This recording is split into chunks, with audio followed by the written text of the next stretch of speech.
कार्यपत्रक 95 हल कीजिए।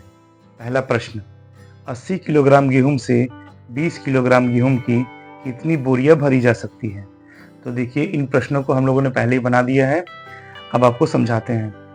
तो प्रश्न है कि 80 किलोग्राम गेहूं से 20 किलो गेहूं की कितनी बोरियां भरी जा सकती है? तो 20 किलोग्राम गेहूं से भरती है कितनी बोरी? तो एक बोरी भरती है। तो 1 किलोग्राम गेहूं से कितनी बोरी भरेगी? तो इसके लिए कर देंगे 1/20 बोरी।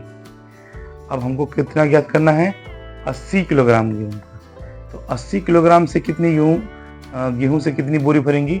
तो ये बनेगी 1/20 गुणा 80। तो जब इसको काटेंगे हम लोग, 20 चौके 80 होता है, और 4 गुणा 1 तो बराबर आएगा 4, तो यानी 4 बोरी। तो हम लोग कह सकते हैं कि 80 किलोग्राम गेहूं से 20 किलोग्राम गेहूं की 4 बोरियां भरी जा सकती है। दूसरा प्रश्न है, 8 किलोग्राम दाल से 500 ग्राम दाल के कितने पैकेट बनाए जा सकते हैं? तो सबसे पहले हम लोग जानते हैं कि 1 किलो में 1000 ग्राम होता है, तो इसीलिए 8 किलो में 8000 ग्राम हो जाएगा। तो प्रश्न है यहाँ पे, 500 ग्राम दाल से बनता है कितना? एक पैकेट बनता है। तो 1 ग्राम दाल से कितना बनेगा पैकेट? तो वो पैकेट बनेगा 1/500। तो 8000 ग्राम से कितना दाल बनेगा? तो ये बनेगा 1/500 गुणा 8000।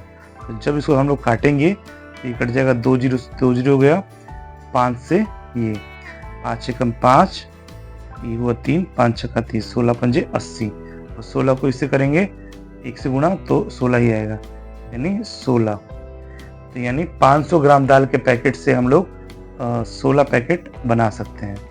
16 पैकेट इसका आंसर हो जाएगा, 16 पैकेट। इसके बाद है तीसरा प्रश्न, एक गाय प्रतिदिन 10 लीटर दूध देती है, तो बताइए वो 7 दिन में कितने लीटर दूध देगी? तो देखिए, गाय एक दिन में कितना दूध देती है? 10 लीटर। तो 7 दिन में कितना देगी? तो हम लोग क्या करेंगे, 10 लीटर दूध को 7 से गुणा कर देंगे, तो वही हमारा आंसर आएगा।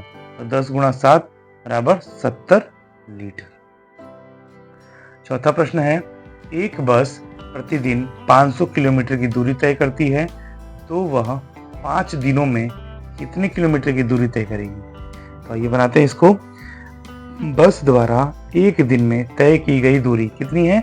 500 किलोमीटर।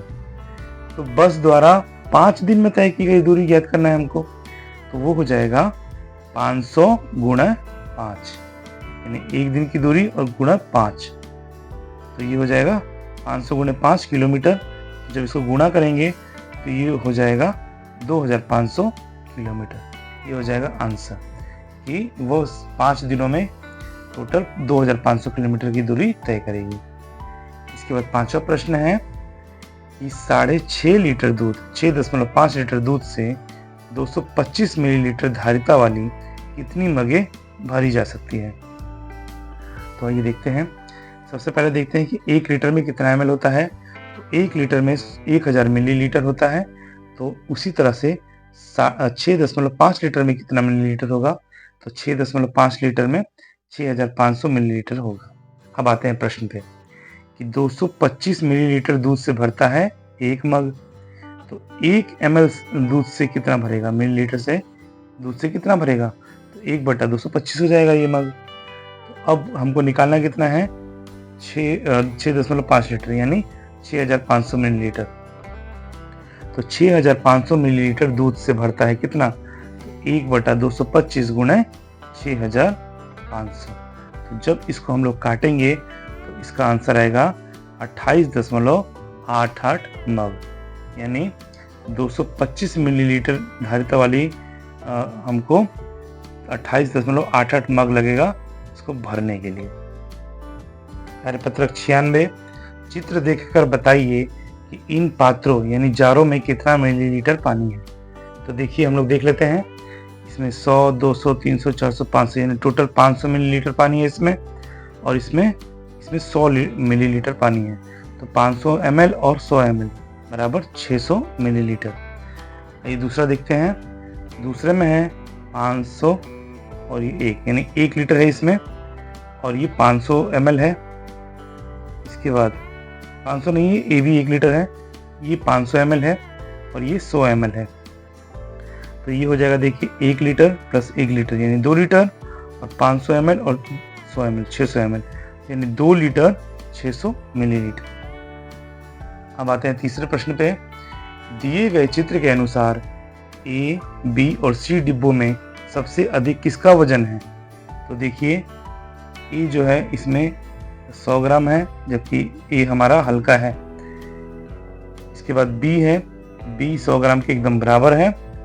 और यहाँ पे देखिए सी का पलड़ा जो है वो, यहाँ पे देखते हैं सी का जो पलड़ा है वो झुका हुआ है नीचे, यानी सी 100 ग्राम से ज्यादा है। यानी इन तीनों में सबसे ज्यादा वजन किसका है? तो सी का, तो इसलिए इसका आंसर आएगा सी। कार्यपत्रक 97 हल कीजिए। पहला प्रश्न, 1 किलोग्राम काजू का मूल्य 800 रुपए है, तो 400 ग्राम काजू का मूल्य कितना होगा? तो देखिए सबसे पहले हम लोग केजी को ग्राम में बदल लेते हैं, किलोग्राम को ग्राम में बदलते हैं। तो 1 किलो बराबर होता है 1000 ग्राम। तो इसलिए 1000 ग्राम काजू का मूल्य यानी 1 किलो काजू का मूल्य कितना है? 800 रुपए है। तो 1 ग्राम काजू का मूल्य कितना होगा? तो ये कर देंगे 800 बटा 1000, 800 बटा 1000। तो हमको निकालना कितना है? 400 ग्राम काजू। तो 400 ग्राम काजू का मूल्य हो जाएगा 800 बटा 1000 गुणा 400। तो देखिए इसको काट देते हैं, 2 जीरो कट गया, 1 जीरो से 1 जीरो कट गया। अब इसको गुणा कर देंगे, 8 चौक होता है 32 और 1 जीरो यानी 320 रुपए। यानी 400 ग्राम काजू का मूल्य हुआ 320 रुपए। दूसरा प्रश्न, 1 किलोग्राम चीनी का मूल्य 40 रुपए है, तो 200 ग्राम चीनी का मूल्य क्या होगा? तो देखिए सबसे पहले किलोग्राम को ग्राम में बदले, तो 1 किलोग्राम में 1000 ग्राम, तो 1000 यानी 1 किलो बराबर 1000 ग्राम चीनी का मूल्य कितना हुआ? 40 रुपया। तो 1 ग्राम चीनी का मूल्य कितना हुआ? 40 बटा 1000 रुपया। तो हमको कितना निकालना है? 200 ग्राम चीनी का मूल्य। तो 200 ग्राम चीनी का मूल्य बराबर 40 बटा 1000 गुणा 200। तो देखिए 2 जीरो से ये 2 जीरो कट गया, 1 जीरो से 1 जीरो कट गया। तो अब इसको गुणा कर देंगे 4 को 2 से, तो 4 दूनी 8 रुपए। यानी 200 ग्राम चीनी का मूल्य हुआ 8 रुपए। तीसरा प्रश्न है, 1 किलोग्राम दाल 120 रुपए में मिलता है, तो 10 रुपए में कितना दाल मिलेगा? तो देखिए 120 रुपए में दाल मिला, कितना हमको? 1 केजी। तो 1 रुपए में कितना दाल मिला? तो कर देंगे 1 बटा 120 केजी। तो हमको निकालना है 10 रुपए में कितना दाल मिला। तो 10 रुपए में हमको दाल मिला 1 बटा 120 गुणा 10। तो देखिए हम लोग क्या करेंगे, 1 जीरो से 1 जीरो काट देंगे। अब ये हो जाएगा 1 गुणा 1, तो 1 बटा 12 आया। जब 1 बटा 12 में हम लोग भाग देंगे, तो ये भाग देने पे आएगा 0.083 किलोग्राम। जब हम लोग 1 में 12 का भाग देंगे तो ये आएगा 0.083 किलोग्राम। चौथा प्रश्न है, 1 मीटर कपड़े का दाम 90 रुपए है, तो 70 सेंटीमीटर कपड़े का दाम कितना होगा? तो सबसे पहले हम लोग मीटर को सेंटीमीटर में बदलते हैं। तो 1 मीटर में होता है 100 सेंटीमीटर। तुमको 1 मीटर कपड़े का दाम ही बताना है, तो मीटर को जब हम लोग सेंटीमीटर में बदले तो ये हुआ 100 सेंटीमीटर कपड़े का दाम कितना है? 90 रुपए। तो 1 सेंटीमीटर कपड़े का दाम कितना होगा? तो ये हो जाएगा 90 बटा 100 रुपए। तुमको निकालना कितना है? 70 सेंटीमीटर का। तो 70 सेंटीमीटर कपड़े का दाम हो जाएगा 90 बटा 100 गुणा 70। तो इसको भाग दे देंगे, 0 से 0 कट गया, इस 0 से ये 0 कट गया। अब बचा 9 और 7। 9 और 7 को आपस में हम लोग गुणा कर देंगे, तो ये हो जाएगा 9 सते 63 रुपए।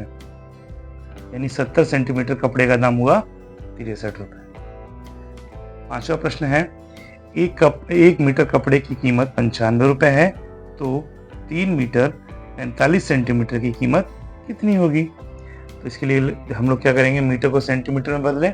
तो 1 मीटर में होगा 100 सेंटीमीटर, इसलिए 100 सेंटीमीटर कपड़े की कीमत हुई 95 रुपए।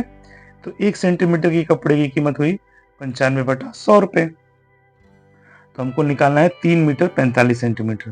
तो 3 मीटर का हुआ 300 मीटर और 300 सेंटीमीटर 45 सेंटीमीटर इसमें जोड़ देंगे, ये टोटल 345 सेंटीमीटर। तो हमको 345 सेंटीमीटर का कीमत निकालना है, तो इसलिए 345 सेंटीमीटर की कपड़े की कीमत बराबर 95/100 गुणे 345। हम लोग इसको काट देंगे। जब काटेंगे इसको और इसको आपस में, तब हमारा जो टोटल आंसर आएगा 327.75 रुपये। आप लोग इसको काट के देख सकते हैं, ऊपर को भी काट दीजिएगा, ये भी कट जाएगा। तो जब कटेगा तो ये आ जाएगा 327 रुपया 75 पैसा।